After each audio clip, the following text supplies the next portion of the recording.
Good morning to all of you. Once again, ethics class. Question paper 2022, question number 16. Brief facts are like this. X, an advocate, agreed to argue on behalf of a poor man Y. Of course, he did not take any fee, but without court proceedings, he has agreed to come. He could not attend the court because he was affected by viral fever or something. So, but the court sentenced the poor man since there is no representation. Here, the question is very typical question. Number one, the invigilator makes you to go through the legal aid chapter. So, Article 21A, 39A, free legal aid. Okay, it is the duty of the government to give the legal aid. But here, he has volunteered to come. It is called pro bono case. Yes, he has volunteered to take up the matter, but he did not inform the court. That means he did not file the wakalat. So as per order 3, rule 4, you have to file the wakalat. If it is a criminal case, you have to file the memo of appearance. Without doing that, so he has actually agreed to take up the case. Of course, if he did not file the wakalat or memo of appearance, his name will not be found in the court. So that means the accused person, he himself is prosecuting his case. That means he himself is defending his case. I cannot say prosecute. The problem is, here remember, due to the absence of the accused, due to the absence of the so-called advocate, so the accused does not know what to tell. Even knowing, after supplying of the copies under section 207 CRPC, he will be questioned. Ultimately, the last question will be under 313 CRPC. Since he is not able to answer anything, so whether if he agreed or if he confessed, then the conviction will be given to him. Anyway, because of the absence of the advocate, the poor man was sentenced.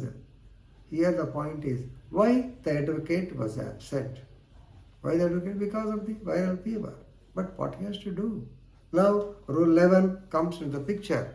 So first, basically, you touch Article 39A, legal aid, pro bono case, but he has to take permission. That means he has to file wakalat. Up to that one part. Now coming to the second part, our this so-called ethics, rules of the BCI.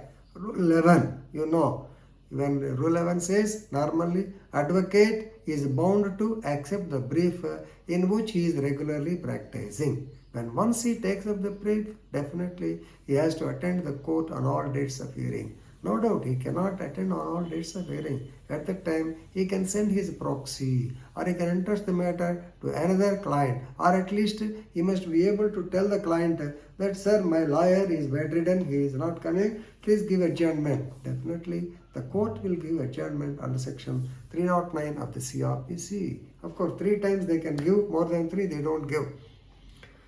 So the point for discussion is whether the advocate is correct in not attending the court. Absolutely no, as per Rule 11.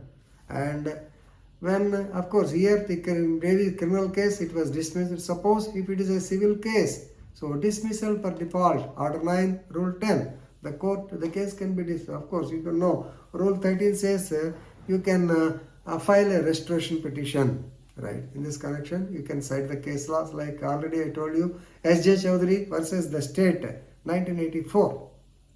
When once you take up the case, you have to attend the court on all dates of hearing.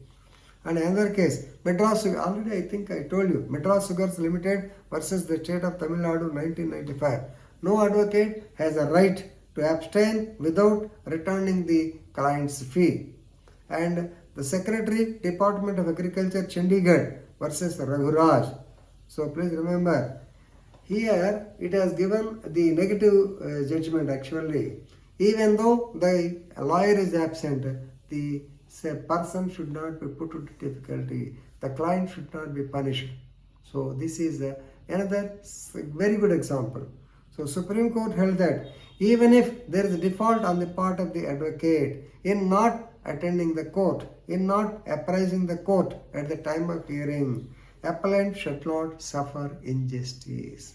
So even though the advocate is absent, another adjournment should have been given. That is what. Here the point is, the court did not come to know that this man was appointed as a lawyer because without consent of court. So here the typical thing, definitely as per Rule 11, he is liable for professional misconduct.